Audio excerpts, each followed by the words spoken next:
सम्राट के रूप में नेपोलियन के अंतर्गत ही स्पेन का राष्ट्रीय आंदोलन संबंधित है।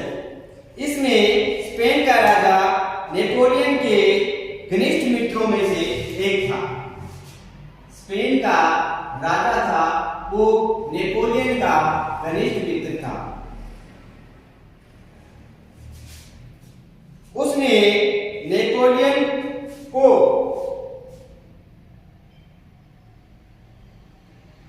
उस समय युद्ध के समय धन देकर उसकी मदद की।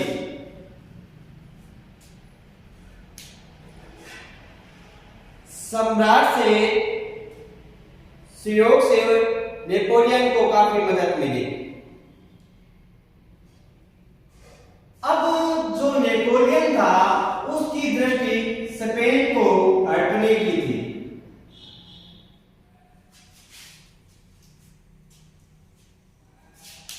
नेपोलियन को इस नीति के पीछे एक अन्य भी कारण था। स्पेन का राजवंश भी बारबो वंश का था, अर्थात वह फ्रांस के राजवंश की शाखा थी और नेपोलियन बोर्बी वंश को पूरी तरह समाप्त करना चाहता था। इसलिए उसने स्पेन के बोर्बी राजवंश को भी समाप्त करने का निश्चय किया।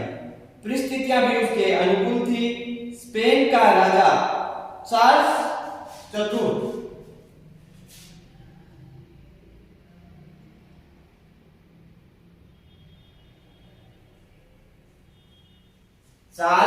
चतुर्थ जो कि स्पेन का राजा था, एक अयोग्य व्यक्ति था जिससे उसकी स्पेन पर दिनों दिन उसका प्रभाव कम होता जा रहा था।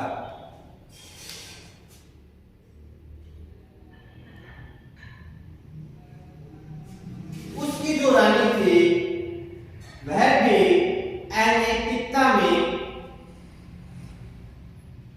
लिप्त थी।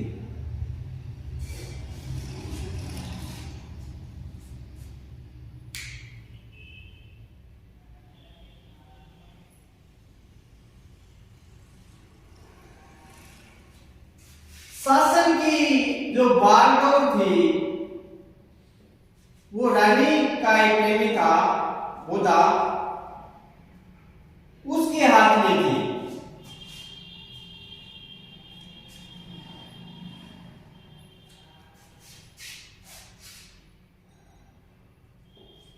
होदा के हाथ में थी।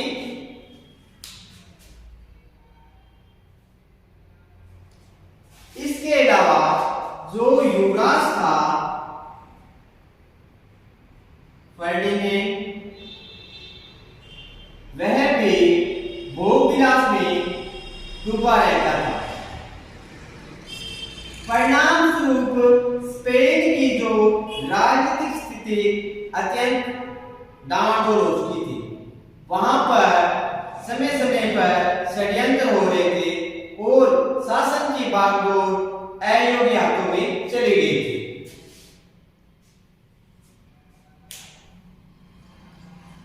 राज परिवार की आपसी फूट और जनता में उसकी लोकप्रियता ने नेपोलियन का काम आसान बना दिया।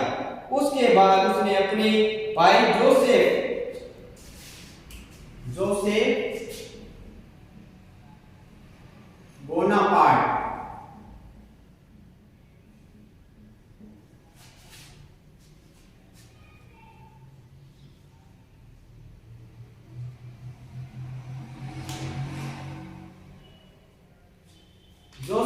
बोनापार्ट को स्पेन का सम्राट बना दिया। परंतु जोसेफ बोनापार्ट वहां का शासक बना तो इस बात से वहां के जो स्थानीय लोग थे वह असंतुष्ट हो गए। स्थानीय जनता असंतुष्ट हो गई।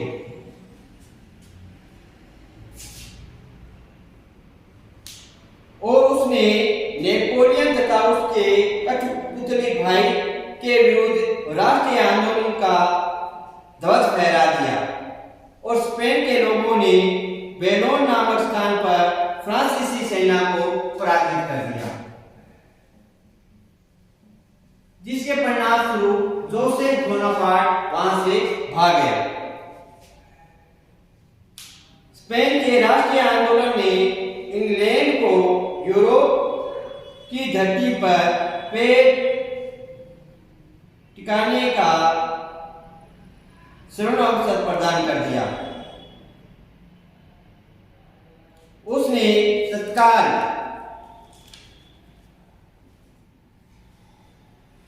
क्रांतिकारी स्पेनिश जनता की सहायता के लिए अपनी एक सेना भेजी। इंग्लैंड ने इस परिस्थिति का फायदा उठाया और उसे मौका मिल गया कि अब क्या है, मेरा अवसर है और यूरोप की धरती पर अपना पैर रख सकते हैं, और उसने एक सेना स्पेन की सहायता के लिए वहां पर भेज दी।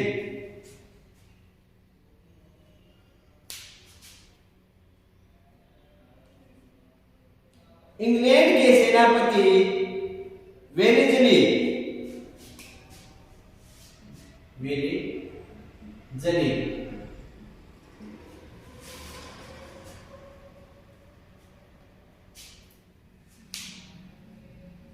ने विस्रो के स्थान पर फ्रांसीसी सेना को पराजित कर दिया।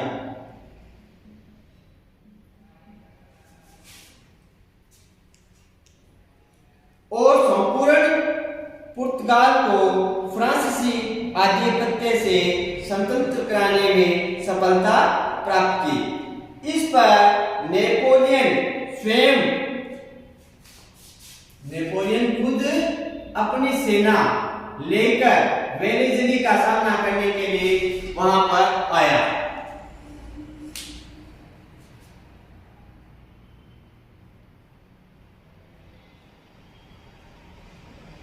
उसने कई स्थानों पर स्पेनिश सेनाओं को पराजित किया और जोसेफ को पुणे स्पेन के शासन पर बिठाया। इसके बाद उसने अंग्रेजी सेना से टक्कर लेने की सोची, परंतु इसी समय ऑस्ट्रिया ने एक बार पुनः फ्रांस के विरुद्ध युद्ध की घोषणा कर दी। अतः नेपोलियन सेना का उत्तरदायित्व मार्शल को सौंपकर स्वयं फ्रांस लौट गया। अंग्रेज सेनापति मुर ने कोरोना नामक स्थान पर मार्शल को पूरी तरह से पराजित कर दिया। इसी समय वेलेजली ने टेलवरा नामक स्थान पर एक अन्य फ्रांसीसी सेना को भी पराजित कर दिया। इन घटनाओं से स्पेन के राष्ट्रीय आंदोलन को बल मिला। नेपोलियन ने एक नई सेना भेजी, परंतु इसको भी वेलेजली के हाथों पराजित होना पड़ा। फिर भी मेसोन मैदान में डटा रहा और वेलेजली उसे सेना में सहित खदेड़ने में कामयाब हो गया। इस प्रकार स्पेन को हड़प कर नेपोलियन ने एक भयंकर गलती की थी। उसने स्पेन जैसे मित्र को अपना कट्टर शत्रु बना लिया।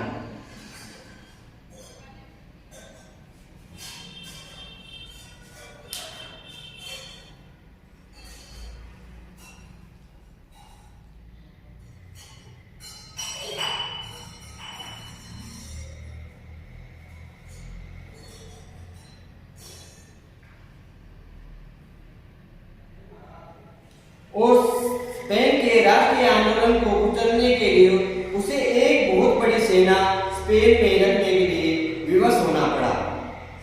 इससे उसके प्रबल एवं प्रमुख शत्रु इंग्लैंड को यूरोपीय महाद्वीप में घुसने तथा स्थल युद्धों में फ्रांसीसी सेनाओं को पराजित करने का अवसर मिल गया, क्योंकि उसे स्पेनी जनता का पूरा सहयोग मिला। इसलिए प्राय ये कहा जा सकता है स्पेन नेपोलियन के लिए एक जहरीला घोड़ा धोखा सिद्ध हुआ। काफी समय बाद नेपोलियन ने खुद स्वीकार किया कि स्पेन का मामला मेरे नाश का मुख्य कारण था।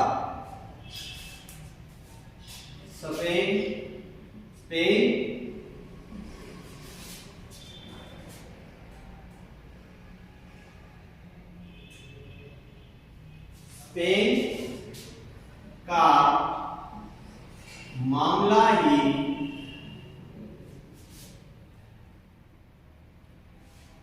मेरे नाश का मुख्य कारण था। ये बात नेपोलियन ने स्वीकार की।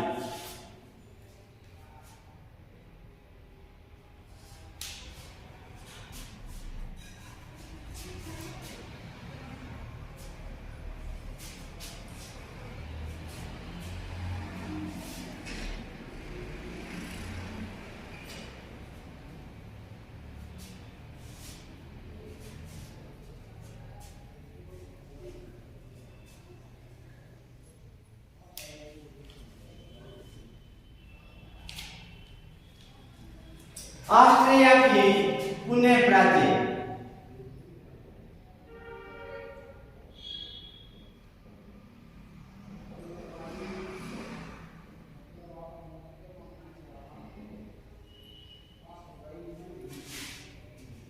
स्पेन से वापस आकर नेपोलियन ने तेजी से वहां पर पहुंचा और ऑस्ट्रिया सेना ने आर्कड्यूक को पराजित किया। परंतु कुछ दिनों बाद आर्कड्यूक ने में भयंकर युद्ध में नेपोलियन को पराजित कर दिखाया।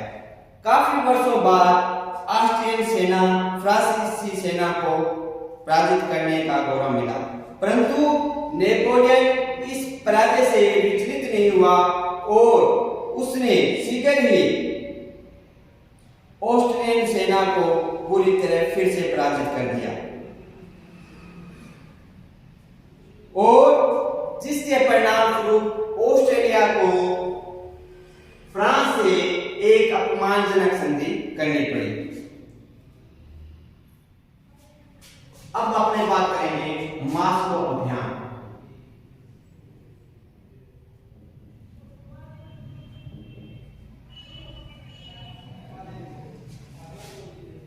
कई देशों पर अपना आधिपत्य स्थापित करने के बाद अब नेपोलियन का ध्यान मास्को की ओर गया।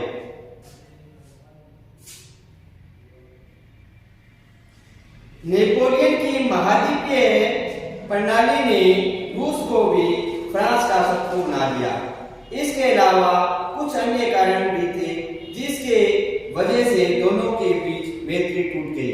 पहला कारण रूस के सामंतों का फ्रांस के प्रति विरोध। फ्रांसीसी क्रांति ने उस देश के सामंतों को विशेषाधिकारों तथा जागीरों से वंचित कर दिया, जिससे उनकी स्थिति काफी कमजोर हो गई। इससे रूसी सामंत को बड़ी ठेस पहुंची और वे अपने राजा पर फ्रांस विरोधी नीति अपनाने पर जोर डालते थे। महाद्वीपीय व्यवस्था के कारण रूसी सामंतों को भी इंग्लैंड से आमोद प्रमोद तथा भोग विलासिता का सामान प्राप्त करने में बहुत अधिक कठिनाई आ रही थी। दूसरा कारण रूस का जार अलेक्जेंडर था। उसे नेपोलियन की मैत्री से जो कुछ लाभ मिलता था वह मिल चुका था। उसने फिनलैंड और ड्यूक का क्षेत्र लिया था। अब और अधिक लाभ की आशा नहीं थी, क्योंकि नेपोलियन ने रूस को कुस्तुनिया न देने का फैसला कर लिया था। अलेक्जेंडर को यह भय था कि कहीं नेपोलियन पोलैंड के राज्य का पुनरुद्धार ना कर दे। ऐसी स्थिति में उसे भी पोलैंड के अपने पश्चिमी प्रदेशों से हाथ धोना पड़ सकता था। परंतु तनाव का मुख्य कारण महाद्वीपीय व्यवस्था थी। जर्मनी ने इस व्यवस्था को सख्ती से लागू करने की दृष्टि से नेपोलियन को डचों को अपने अधिकारों में ले लिया था। यहाँ का शासक जार अलेक्जेंडर का बहनोई था, अतः जार का रुष्ट होना स्वाभाविक ही था। इसके बाद नेपोलियन ने जार को भी सख्ती के साथ महाद्वीपीय व्यवस्था का पालन करवाने के लिए कहा, परंतु जार ने केवल असंतोषक उत्तर ही भिजवाया, अपितु उसने तटस्थ देशों के जहाजों को रूसी बंदरगाह में आने के लिए सुविधा भी दी। रूस के बारे में ये विख्यात था कि वहां छोटी सेनाएं पराजित हो जाती थी और बड़ी सेनाएं भूखी मर जाती थी। नेपोलियन इस सत्य से भली भांति परिचित था। उसने एक विशाल सेना तैयार की, लगभग 6 लाख सैनिक लेकर वहां पर पहुंचा। इतनी बड़ी सेना की आवश्यक सामान की पर्याप्त मात्रा में साथ तो ले लिया। 1812 ईस्वी में जब सब तैयारियां पूरी हो गई तो 14 जून को अभियान शुरू हुआ। रूसी सेना पीछे हटती रही और उसने आसपास के जो खेत खलिहान थे उनको जलाते रहे ताकि शत्रु को कुछ भी प्राप्त ना हो सके। 14 सितंबर को नेपोलियन मॉस्को पहुंच गया। 22 अक्टूबर तक वहीं रहा। अब उसको अधिक कठिनाइयों का सामना करना पड़ा, परंतु रूस की कड़कड़ाती सर्दी ने उसके सैनिकों को मौत के घाट उतारना शुरू कर दिया। घास के अभाव में सैकड़ों घोड़े मारे गए। उसे बहुत सी कठिनाइयां उठानी पड़ी। नेपोलियन अपनी विशाल सेना के केवल 20,000 सैनिक के साथ ही वापस लौट सका। 5,80,000 सैनिक उस दौरान मारे गए। 6 लाख में से 20,000 सैनिक जीवित रहे।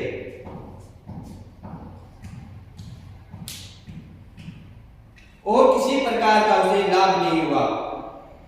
रूस के हाथों नेपोलियन की दुर्दशा की कहानी सुनकर दूसरे देशों में भी जोश पैदा हो गया और उसने नेपोलियन के विरुद्ध हथियार उठाने शुरू कर दिए। अब बात करेंगे वाटरलू का युद्ध।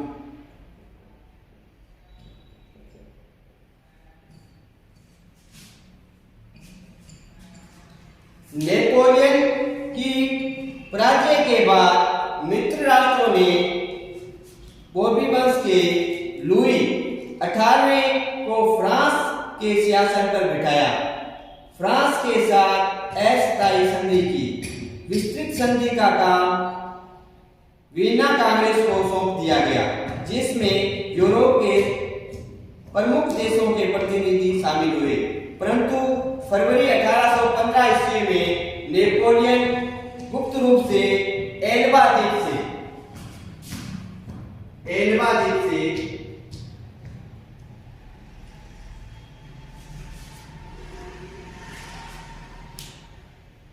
भागकर फ्रांस पहुंच गया।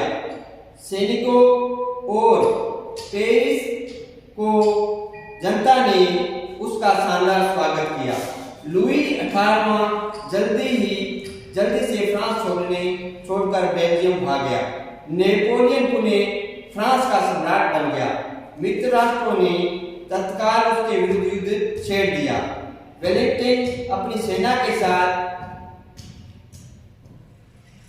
सेनापति से मिलने के लिए चल पड़ा। ऑस्ट्रेलियन सेना भी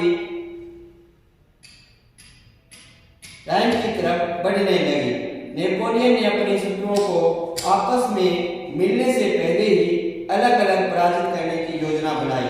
सर्वप्रथम उसने रुस्तम को पूरी तरह से पराजित किया। उधर उसके सेनापति ने वेलिंगटन को रोकने का असफल प्रयास किया। अंत में 18 जून 1815 को दिन वाटरलू 18 जून 1800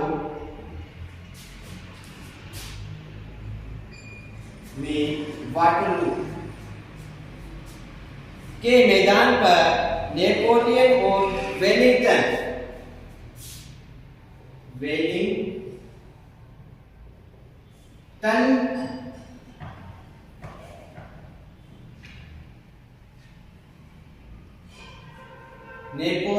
और वेलिंगटन के मध्य एक भयंकर युद्ध हुआ।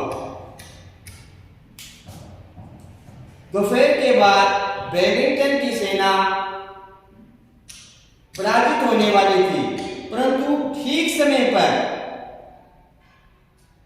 सेनापति ब्लूचर ने अपनी सेना सहित युद्ध मैदान पर जा पहुंचा।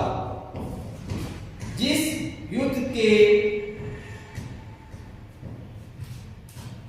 युद्ध में नेपोलियन विजयी हो रहा था, ठीक उसी समय भाग्य ने पलटा मारा और नेपोलियन की सेना इस युद्ध में पराजित हो गई। नेपोलियन वहां से पेरिस भाग गया, परंतु इस बार पेरिस की जनता ने उसका साथ नहीं दिया। नेपोलियन ने अमेरिका भागने की योजना बनाई, परंतु वह अंग्रेजों के हाथों में पड़ गया। अंग्रेजों ने उसे सेंट हेलेन द्वीप में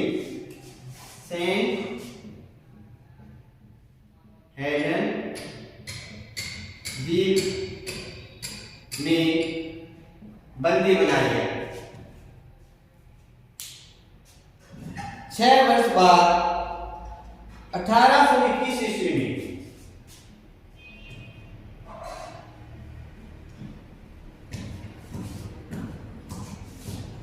आधुनिक संसार इस महान विजेता तथा रणकुशल सेना नायक की मृत्यु हो गई।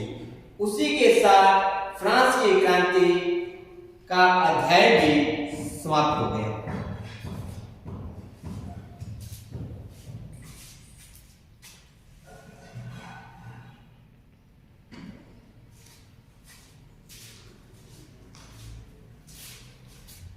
अब बात करेंगे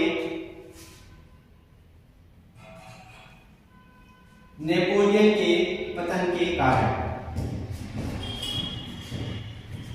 नेपोलियन के पतन के कारण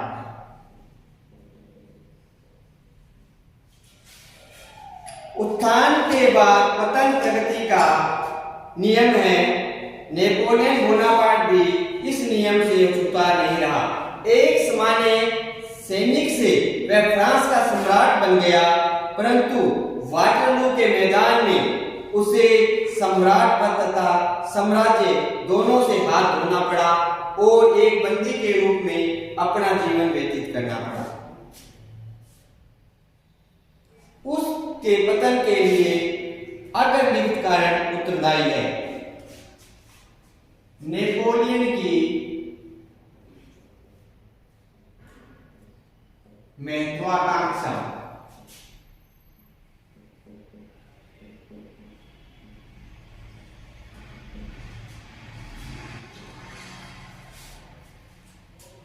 नेपोलियन अत्यधिक महत्वाकांक्षी था।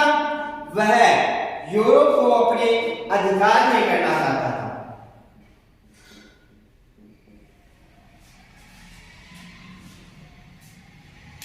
इसके लिए उसे लगभग 40 युद्ध लड़ने पड़े और अधिकांश में उसे सफलता मिली। इस सफलता में उसके सेनानायकों का भी हाथ है, परंतु सभी सफलताओं का सारा श्रेय वह स्वयं लेता था, जिसके कारण उसके जो विश्वास के सेना नायक थे उससे नाराज होने लगे। दूसरी बात कि नेपोलियन सेना ने नहीं सोचा कि प्रत्येक युद्ध उसके लिए एक नया शत्रु पैदा कर रहा है। अब बात करेंगे शारीरिक शक्तियों का कमजोर पड़ना।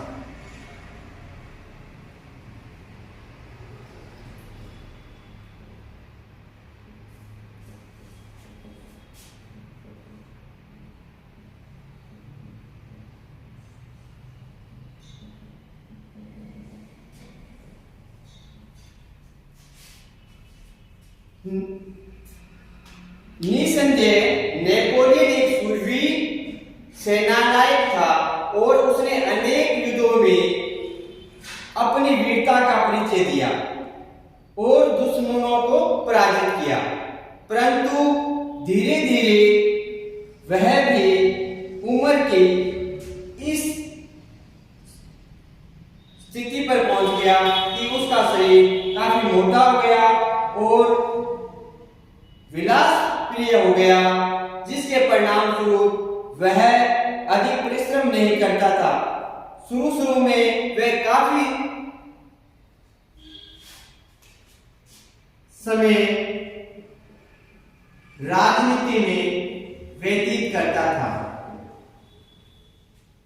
कई घंटों तक वह काम करता रहता था, परंतु धीरे धीरे उसमें कमी आती गई और धीरे धीरे वे राजनीति को कुछ ही समय देने लगा, जिससे उसकी राजनीति पर पकड़ दिनों दिन कमजोर होती गई, जो उसका पतन का कारण बना।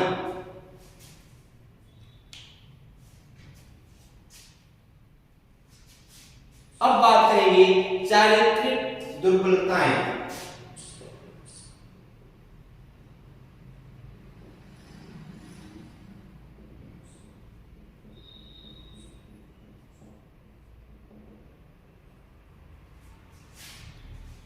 नेपोलियन में बहुत सी चारित्रिक कमजोरियां थी। वह क्रोधी स्वभाव का था, जिसके कारण उसे अनेक समस्याओं का सामना करना पड़ा। वह जल्दी ही आवेश में आ जाता था और किसी को वह डांट देता था। विजित राष्ट्रों के प्रति वह उदार नहीं था, जिसके कारण वहां के जो स्थानीय लोग थे वो उससे असंतुष्ट रहने लगे।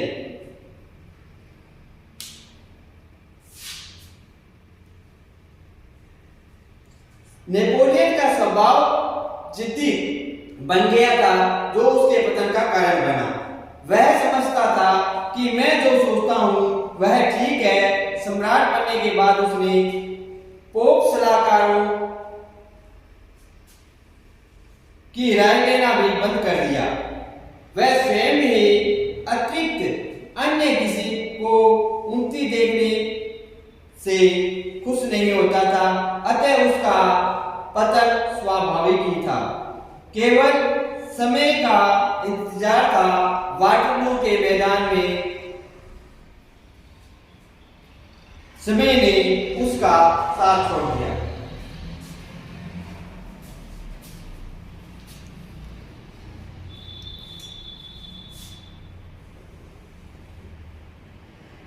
भाई भतीजा वाद। नेपोलियन ने उस समय कई देशों पर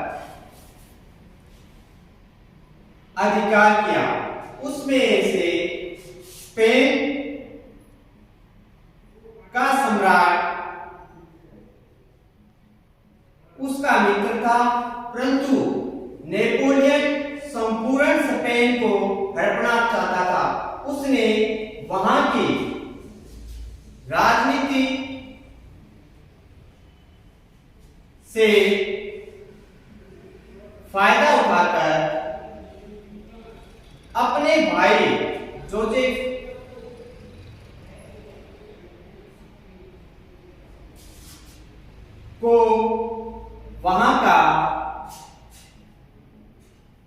सम्राट बना दिया। वहां की स्थानीय जनता ने उसे स्वीकार नहीं किया। परिणाम स्वरूप वहां की स्थानीय जनता ने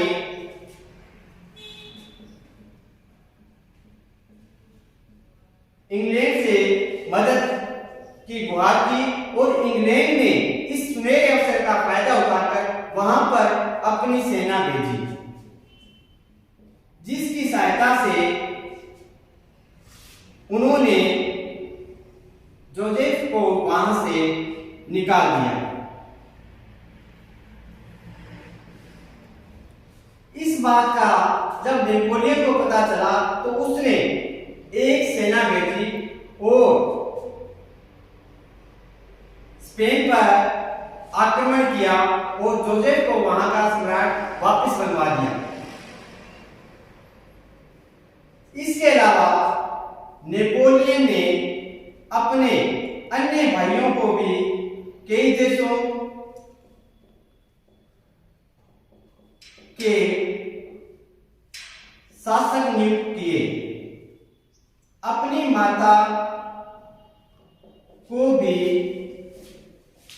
उच्च पद